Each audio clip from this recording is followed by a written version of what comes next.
Hello and welcome from Warsaw, Poland. You're watching World News. I'm Anna Kalczyńska. Good morning. And we begin with what may sound like an ultimatum. Sanctions, tariffs and taxes. That's what the Kremlin will face from the US if a deal to end the war in Ukraine is not struck soon.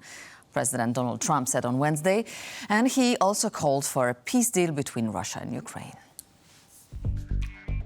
I'm not looking to hurt Russia. I love the Russian people and always had a very good relationship with President Putin. And this despite the radical left's Russia, Russia, Russia hoax. We must never forget that Russia helped us win the Second World War, losing almost 60 million lives in the process. All of that being said, I'm going to do Russia, whose economy is failing, and President Putin a very big favor. Settle now and stop this ridiculous war. It's only going to get worse. If we don't make a deal, and soon, I have no other choice but to put high levels of taxes, tariffs and sanctions on anything being sold by Russia to the United States and various other participating countries. Let's get this war, which never would have started if I were president, over with. We can do it the easy way or the hard way, and the easy way is always better. It's time to make a deal. No more lives should be lost. We hope the war will end this year. Ukraine's Deputy Prime Minister Julia Svyrydenko said to the Polish media outlet RMF-FM 24, or the sidelines of the Economic World Forum. When asked whether negotiations with Vladimir Putin were possible, she added that, quote, negotiations with Vladimir Putin were possible if Ukraine is strong enough, and to be strong, it needs to increase its defense production. Svyrydenko also said Ukraine needs to be economically strong if it is to negotiate a satisfactory peace deal.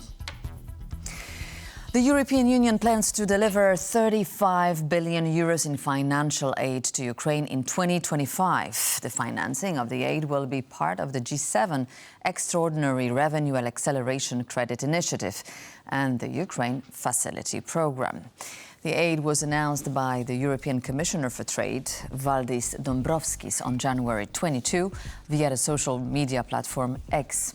On January 10, Ukraine received 3 billion euros from the European Union, which was the first tranche in a series of loans financed by proceeds from the frozen Russian assets. The funding was delivered through the G7 Extraordinary Revenue Acceleration Initiative, under which G7 nations committed nearly $50 billion in loans to Ukraine, with the EU contributing approximately $20 billion. The Ukraine facility referenced by Dombrovskis is a key financial assistance program launched by the European Union in February last year to support Ukraine between 2024 and 2027. In November, the European Commission approved an allocation of 4.1 billion euros under this program to assist the Ukrainian government in its recovery, reconstruction and modernization efforts.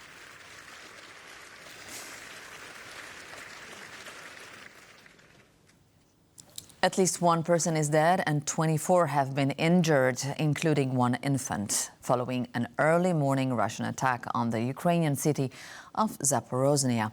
Sources report that people remain trapped under the rubble. At least 4 explosions took place around 4 a.m. local time. Residential buildings were hit, with buildings in the direct vicinity damaged as well. At least 5 of the injured are in serious condition. In the third attack of the city in 5 days. While the Zaporizhzhia region is mostly under Russian occupation, the north of the area, including the capital, remain under Ukrainian control.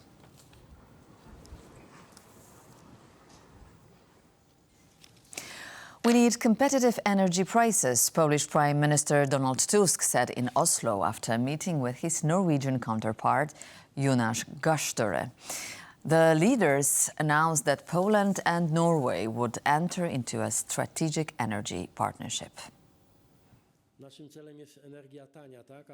Our main goal is to have cheap energy, cheap enough so that economies of both the EU and Norway can truly compete with other world powers. This is why we need competitive energy prices. That's why Norway's role is key. After today's discussions, I better understand just how important it is for Norway and the European Union to be able to wisely look after common interests. We don't want to compete with each other. We want to cooperate, so that what I'll call our political community could compete with those who aren't always on our side. Thursday marks the fourth day of the World Economic Forum in Davos. NATO Secretary-General Mark Rutte, along with the other European leaders, are scheduled to take part in a partner discussion at the Ukrainian House. On the fourth day of the World Economic Forum, President Andrzej Duda will participate in the Ukrainian breakfast alongside NATO Secretary-General Mark Rutte and the presidents of Finland and Latvia. According to reports, the discussions will focus on supporting Ukraine and the broader geopolitical landscape. Additionally, U.S. President Donald Trump is scheduled to speak via video link at 5 p.m. local time, delivering his first major speech to global business and political leaders.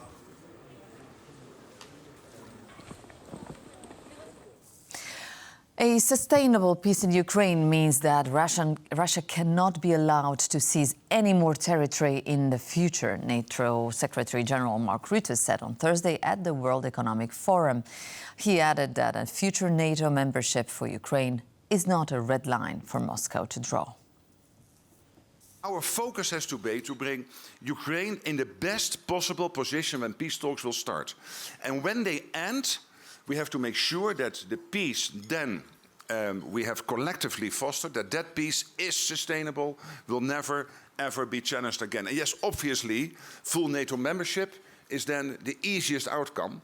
But whatever exactly the outcome is, it has to be clear that it's sustainable. And finally on this, we have to make clear that Vladimir Vladimirovich Putin has no veto and has no vote on whoever would join NATO in the future. Only if he wants to join NATO, but I don't think he wants. The European Parliament will be voting a number of motions today, including on measures to combat Russian disinformation and historical falsification. Among other things, the motions call for member states to reject Moscow's justification for the war. The 5 individual motions on Russia are each filed by different groups within the European Parliament. Overall, they call for a thorough rejection of Moscow's rhetoric about the war, including claims of protecting ethnic Russians and putting Ukraine squarely into the so-called Russian world. One motion also calls out Russia's interference in European elections, including the alleged boosting of far-right Romanian presidential candidate Călin Georgescu through TikTok. Condemnation of Russian misinformation involving historical events, such as the murder of Polish officials and intellectuals during the World War II Katyń massacre, is also in the cards.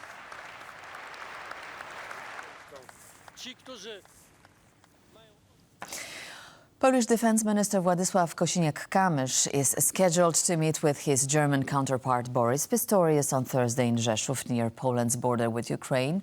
The visit comes ahead of the deployment of German Patriot missile defense systems in the area, which are scheduled to go online in January. During last week's meeting on the E5 group, which includes the defense ministers of Poland, Germany, France, Great Britain and Italy, Minister Pistorius addressed questions regarding the deployment of German Patriot systems in Rzeszów. Germany's defense minister confirmed that he would personally visit Rzeszów in January to ensure that the system becomes operational as planned. We recognize the crucial role Rzeszów plays as a logistic hub in supporting Ukraine, he said. The deployment of the Patriot batteries in Poland was initially announced by Warsaw in late November.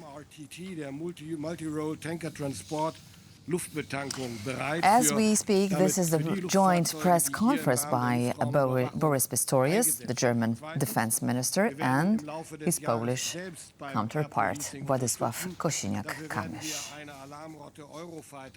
Speaking German, but we will, of course, report on this later.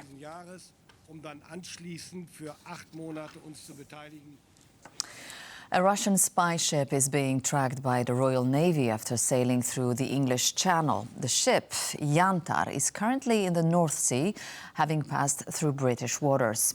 A British Navy submarine surfaced near the Russian ship and warned that it was monitoring its movement. The Russian vessel then left British waters and headed for the Mediterranean, but returned to the British waters this week. British Defence Secretary John Healey assured that the UK will continue to expose Putin's harmful activities and combat Russia's shadow fleet to prevent the funding of its illegal assault on Ukraine.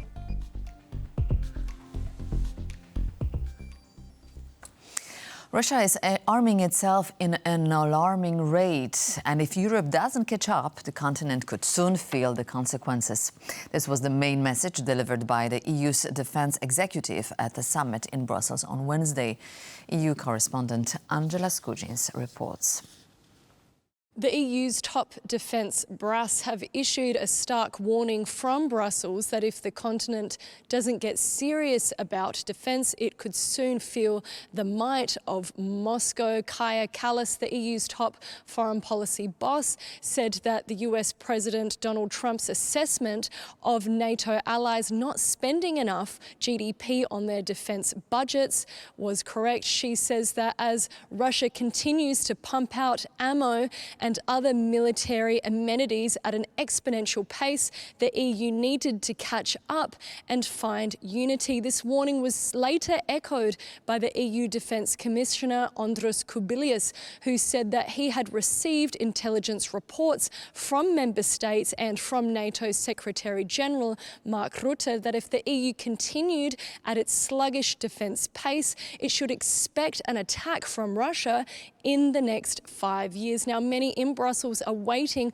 for that recently minted Defence Commissioner to hand down his Defence White Paper, which aims to identify some serious holes in the continent's defence sector and spending. But he has previously flagged that a big bang defence spending bonanza is required to make sure that the continent is protected from some of those foreign threats. My name is Angela Skujins, reporting from Brussels for TVP World. Speaking to Fox News on Wednesday, Donald Trump repeated claims about the wars in Israel and Ukraine. According to the newly sworn-in president, the October 7th attack and war between Russia and Ukraine would never have happened if he had been in the Oval Office at that time.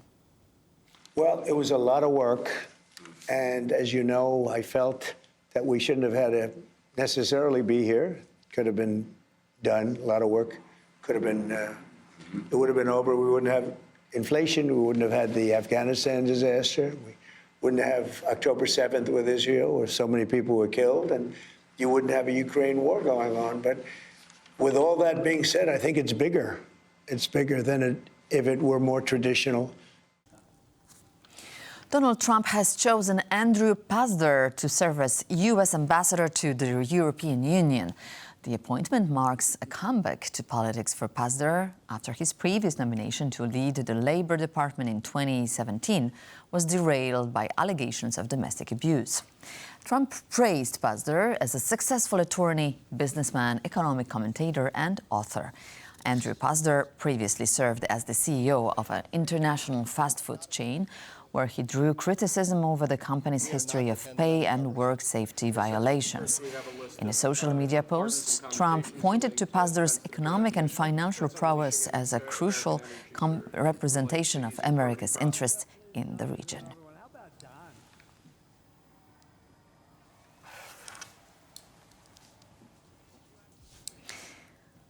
And to wrap up, an important information. A source in the Polish government has told TVP World that U.S. Vice President J.D. Vance will attend the ceremony marking the 80th anniversary of liberation of Auschwitz on Monday.